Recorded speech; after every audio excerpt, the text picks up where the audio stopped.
Bonjour les cousettes, bienvenue sur le tuto fil. Aujourd'hui, on va réaliser ensemble le pas à pas de la robe Mara, qui est juste là. La robe Mara, donc elle est disponible du 34 au 60 sur le tutofil.fr. L'adresse du site est en bas de page.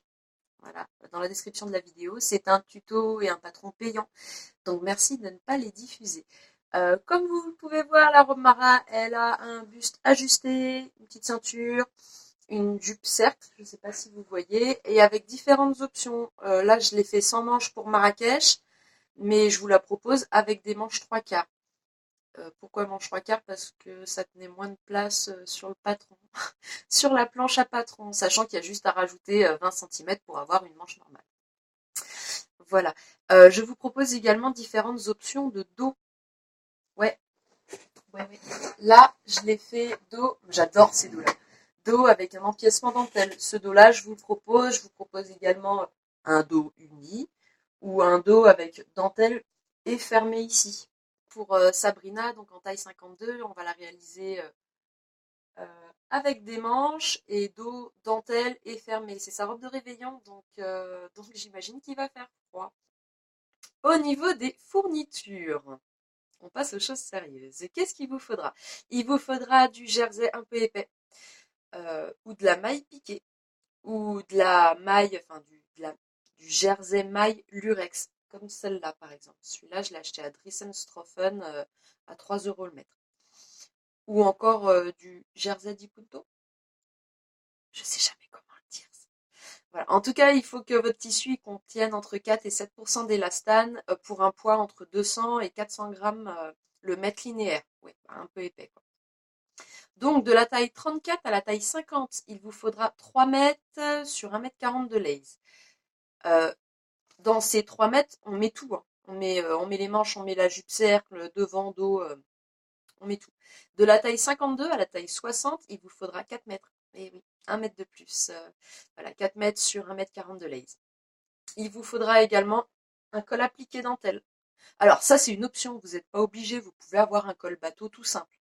Ok? Mais là, j'expliquerai comment le poser.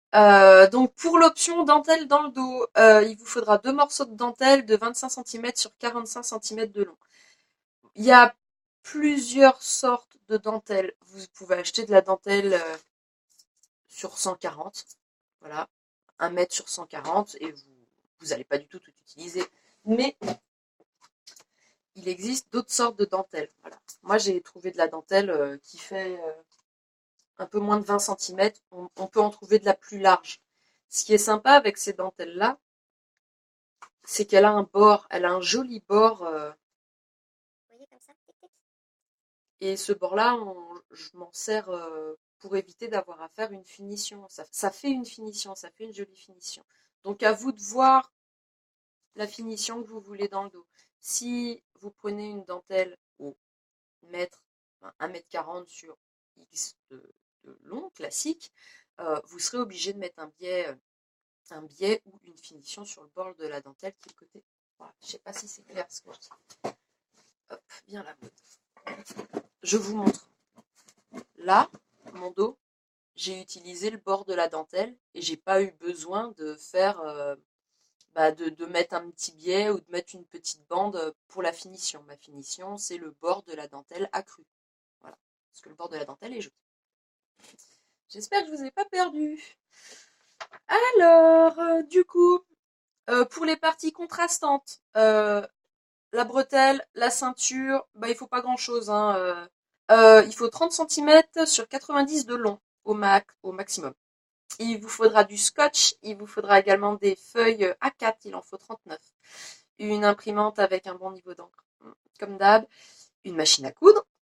Des aiguilles pour le jersey, c'est pas obligatoire, mais voilà, ça fait des jolies coutures.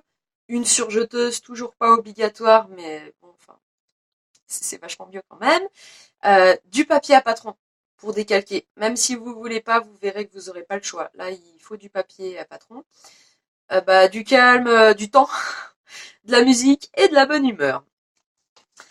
Bon, là, c'est bon pour les fournitures au niveau de l'impression. Donc, avant d'imprimer le fichier PDF, il faut bien configurer votre imprimante. Donc, en taille réelle, orientation paysage ou portrait automatique. Il faut imprimer la page du patron qui a le carré test qui fait 5 cm de côté. Ok, vous avez configuré, vous imprimez la page où il y a le carré test et vous vérifiez la taille du carré test. Si ça fait bien 5 cm, vous pouvez tout imprimer sans problème. Ensuite, il faudra scotcher les pages. Moi, j'ai pris un peu d'avance, je vais pas vous mentir. Voilà, le patron fait 22 pages à scotcher. Donc, c'est pour ça que j'ai parlé du temps. Ça prend un peu de temps. Voilà, il est simple à faire, elle est simple à faire, Mara. Mais c'est un grand patron, donc voilà. Prenez votre temps. Il n'y a rien qui presse.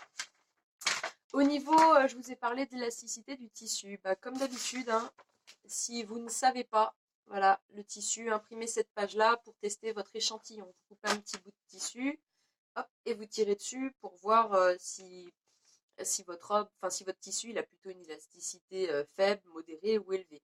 Si c'est une faible, si votre tissu a une faible élasticité, il faudra prendre une taille en au-dessus, une taille au-dessus. Si votre tissu a une forte élasticité, il faudra prendre une taille en dessous. Ok. Je sais pas si c'est clair tout ce que j'ai dit. Non, mais c'est clair, c'est clair. On avance, on avance, on avance. Référez-vous au tableau des tailles. Tableau des tailles pour savoir quelle taille choisir. Hein. Tout simplement, ne vous inquiétez pas si vos tailles ne correspondent pas à la taille que vous achetez dans le commerce. C'est normal. Là, les tailles, c'est vraiment la taille de vos mensurations pures. C'est pas. Vous êtes unique. Donc, comme vous êtes unique, il se peut que vous soyez un peu comme moi, entre deux voire trois tailles, genre 40, 38, 42. Et dans ce cas-là, il faut jouer du perroquet. La planche à patron est grande. Je vous l'ai dit, elle fait 22 pages. Donc, comme je fais d'habitude, je vous recommande très fortement de couper autour de la plus grande taille. Comme ça, vos pièces de patron, elles sont plus faciles à manipuler. Ensuite, il faut les décalquer. Vous décalquez la taille qui vous intéresse. Alors, vous ne l'avez pas encore vu, mais peut-être dans le petit fascicule. Oh, là, vous n'allez pas voir. Je ne sais pas si vous allez voir. J'ai collé la manche. J'ai placé la manche dans le quart de la jupe cercle. Ok, donc de toute manière, la manche, il faut la décalquer. Il faudra également décalquer. Alors, c'est pas le cas. Ce que je vous conseille pour la jupe, c'est de prendre votre papier à patron, vous pliez en deux et vous décalquez le quart de votre jupe cercle. Ensuite, vous découpez et ça quand vous ouvrez votre papier à patron, vous avez le la demi-jupe. D'accord. Elle arrive, je l'ai un peu allongée par rapport à la mienne, elle arrive bien en dessous du genou.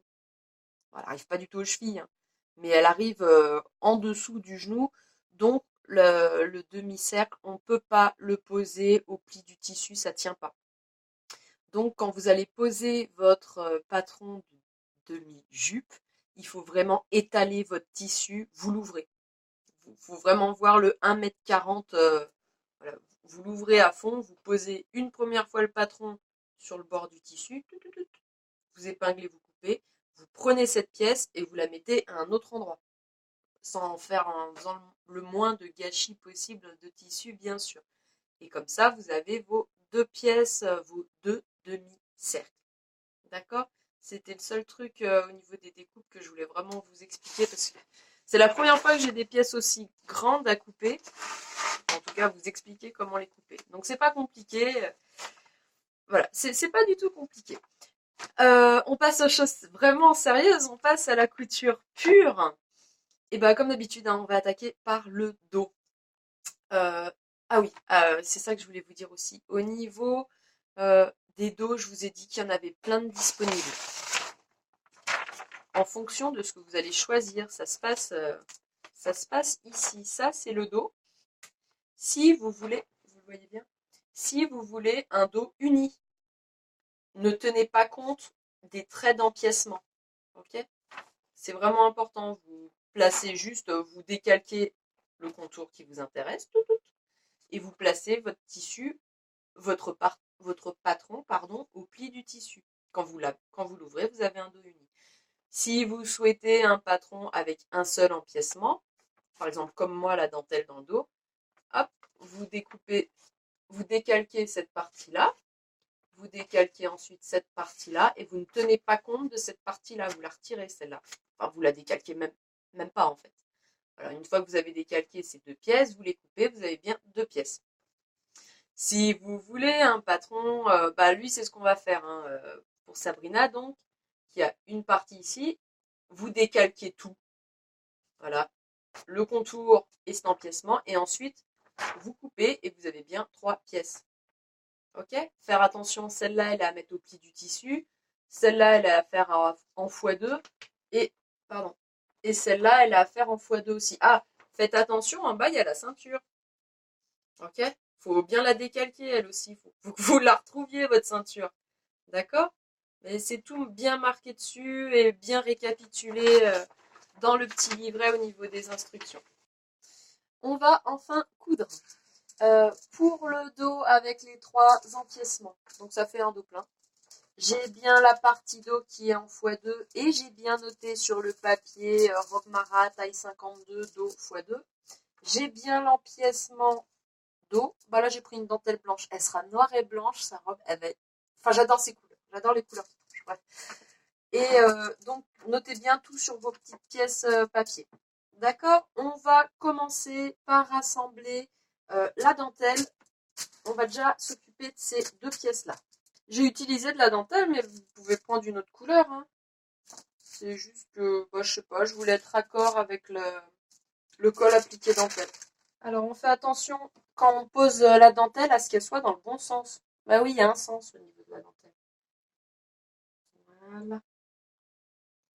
Donc là, elles sont bien toutes les deux en droit face à moi. Hop. Je rabats la dentelle, comme ceci. Ce que je fais là, donc, c'est l'option dos uni, mais enfin, dos plein avec deux empiècements. Il faut faire exactement la même chose pour l'option juste dos nu avec un peu de dentelle. C'est exactement pareil. D'accord? Là, c'est la partie de la dentelle. Hop. On la pose bien endroit contre endroit sur la partie du top, sur la partie du dos, pardon. On épingle tout le long. On ne tire pas dessus surtout. Comme on aime bien gagner du temps, elle est épinglée. On fait pareil avec la deuxième pièce. Hop. Elle est bien endroit face à moi. On vérifie le sens de la dentelle. Hop. On la met endroit contre endroit. On épingle. Alors, au niveau des coutures, c'est comme d'habitude. Là, je vais assembler à la surjeteuse. Faites attention à la couleur de fil. Vous pouvez bien sûr assembler à la machine à coudre. Aiguille au milieu, point zigzag, point stretch quoi. Enfin, zigzag ou stretch, comme vous le sentez. Voilà. J'ai mes deux pièces qui sont bien assemblées. Maintenant, je peux... Vous faites des tests avant d'utiliser la surjeteuse. Là, c'est ce que je vais faire. Mon test s'est bien passé. Je peux donc prendre ma dentelle. Au niveau réglage, je suis bien à 7 mm du bord. Et surtout, on laisse glisser. Hein. On ne tire pas dessus. Le jersey est notre ami. Hein. Il faut juste le laisser glisser. De manière, si vous tirez dessus, ça déforme. Ça déforme, ça gondole, ça fait un truc un peu bizarre. Vous n'allez pas aimer. On vérifie sa couture. Mais alors ça, je vais vous le dire 100 fois. Hein. Bon, il y en a qui connaissent. Hein. On vérifie toujours sa couture. Nous avons bien assemblé nos petites pièces. Là, on a bien nos pièces dos qui seront comme ça. Hop. On va prendre la pièce du milieu dos en haut, là. On va l'ouvrir. Et là, vous allez choisir un des côtés, celui que vous voulez. Ça n'a pas vraiment d'importance. Et on va venir poser hop, endroit contre endroit un côté. Ma petite pièce de patron, elle n'est pas bien grande. Je ne veux pas la perdre, je la plie et je la mets dans mon enveloppe. Là, on reprend la machine à coudre ou la surjeteuse, pas de jaloux. Je prends ce que j'ai épinglé. Vous avez compris ce que j'ai fait là ou pas trop? Là, la pièce qui sera au milieu, je l'ai mis endroit contre endroit sur la dentelle. Et on va juste l'assembler. On inspecte. Parce qu'on inspecte toujours ce qu'on fait. Eh ben, c'est pas mal. Pour l'assemblage du dos, il y a deux options. À la machine à coudre, ça se passe en deux étapes. Là, j'ai ma grande partie dos endroit face à moi. Là, j'ai ma petite partie dos que vous ne voyez pas. Voilà. Là, j'ai ma petite partie dos endroit face à moi. Je viens poser la petite partie sur la grande, endroit contre endroit, et je la descends de 1 cm. Là, on épingle. Toc, toc, toc. Et ensuite, il va falloir, dans un premier temps, bâtir, c'est-à-dire avec... vous pouvez le faire à la main ou à la machine à coudre. Là, c'est plus rapide à la machine à coudre. Il faut prendre le point le plus long possible, sans faire de point d'arrêt, ni au début, ni à la fin. Donc, vous bâtissez ici. Vous vous arrêtez hop, à 1 cm de la pointe du col. Vous laissez l'aiguille plantée et vous venez pivoter cette pièce-là. Et vous pouvez terminer votre couture de bâti. D'accord? Une fois que c'est assemblé, vous regardez, vous vérifiez votre couture de bâti. Si elle vous plaît, vous repassez au point zigzag ou à la surjeteuse, ce que vous venez de faire, et vous retirez le fil de bâti. D'accord? Si vous êtes plus à l'aise avec votre machine à coudre ou votre surjeteuse, on peut le faire également en une fois. Je vous explique. La grande pièce, elle est comme ça. On va venir la pincer un petit peu. Hop. Et là, on lui donne la forme de l'autre pièce. On va poser endroit contre endroit. Voilà, on s'aligne correctement. On se met endroit contre endroit. Et dans ce cas-là, on peut venir assembler ces pièces-là à la surjeteuse ou à la machine à coudre. On marque bien l'angle. Vous vous amusez pas à coudre en ligne droite. On suit quand même les découpes. C'est clair ce que je dis ou c'est pas très clair? Là, ça fait un angle pointu. Donc nous, on va venir coudre là. Hop, on s'arrête. Pareil à la surjeteuse. Et hop, on décale notre ouvrage pour vraiment que l'angle soit joli en fait. Si on fait droit, ça va tirer, ça va pas le faire. Donc, moi, je suis plus à l'aise avec la surjeteuse. Je vous montre cette autre option, sachant que la première option, elle est décrite dans le petit livret. J'ai bien tout épinglé. Vous voyez, la forme, elle est respectée. Ça fait, je ne sais pas si vous le voyez, mais ça fait bien un angle. C'est pas droit, c'est... Voilà. Donc, je ressors la surjeteuse. C'est pour ça que j'ai pris du fil blanc. Parce que là, on va devoir coudre la dentelle ensemble. Et avec le fil noir, ma dentelle blanche, la couture d'assemblage de la dentelle blanche, on l'aurait vu, en fait, elle aurait été noire. Donc avec le fil blanc, ça devrait passer crème. On fait attention, on tire sur rien. On fait attention à ses aiguilles. De ne pas passer les aiguilles sous le couteau.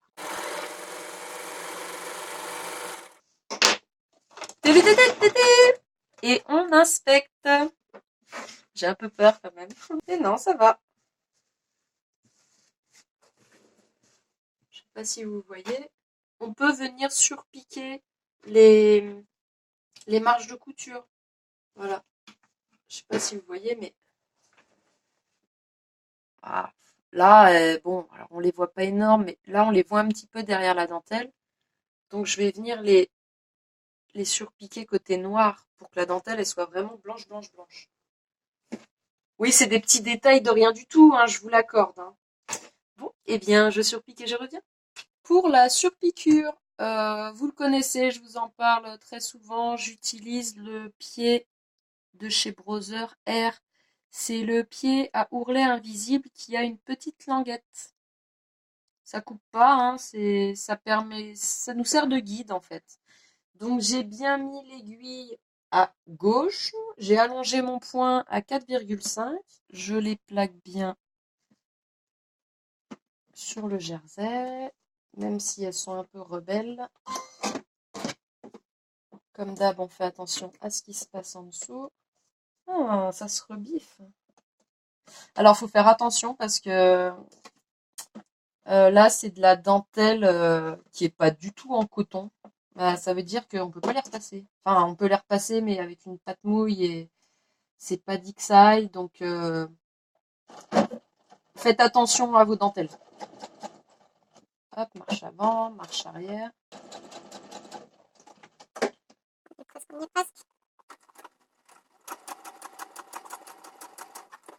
Marche arrière. On coupe le fil. On lève et on inspecte. Ah bah non, c'est mieux quand même. Hein. Bah, en fait, la surpiqûre, on la voit pas. Hein. C'est juste que du coup, mes marges de couture, bah, elles sont bien plaquées. Elles se baladent pas et... Bon, j'attaque toutes mes surpiqûres. Enfin, je les fais et après, on enchaîne.